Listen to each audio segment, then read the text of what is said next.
Okay, guys, let's scroll down. Let's look at number 16. So if you look at 16, you're going to notice that there's something different here. So on 16, I noticed that the right angle is here, which means the hypotenuse is at 11. The hypotenuse is 11, and one of the legs is equal to 3.9.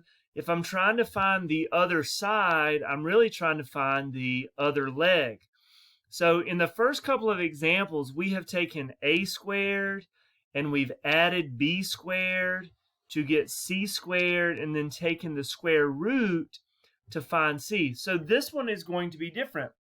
So if a squared plus b squared is equal to c squared, then that means if we go in reverse, that c squared minus a squared would be equal to b squared.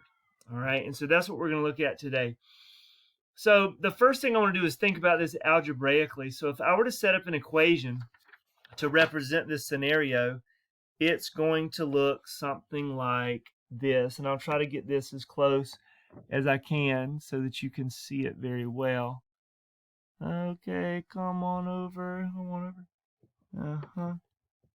So I would have a squared, which I'm considering the base. So a squared is here, plus 3.9 squared is equal to 11 squared. And so then the next thing that I did is I went step by step and just started undoing things. So I started here, and I went ahead and multiplied out 3.9 squared, and I noticed that was 15.21, and 11 squared was 121. So then to get a alone, remember I'm trying to solve for a, I'm trying to solve for the missing side. So I would subtract 15.21 from both sides. And what that's going to leave me with is a squared on the left side and 105.79 on the right side. And then the last step is to take the square root of both sides.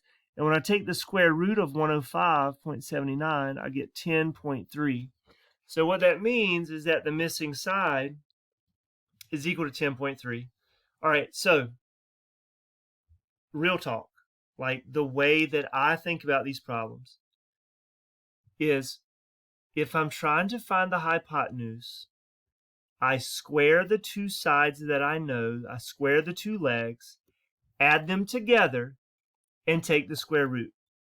On problems like number 16, and if you look down at number 17 and number 18, also I notice number 15 is the same. On number 15, 17, and 18, we're trying to find the leg. So we're working in reverse to find the leg. So the way I do those is I start with the hypotenuse, the longest side. I square that first. Then I square the leg that I know. I subtract them. And whatever answer I get, I take the square root, and that's going to give me the leg. So again, square the hypotenuse, square the leg, subtract them, and that leaves you the leg squared. If I'm trying to find the hypotenuse, I take the legs and I square them and add them together, and then take the square root. But if I'm finding the leg, I've got to work in reverse. All right, guys, give it your best shot. Thanks. Reach out if you need help.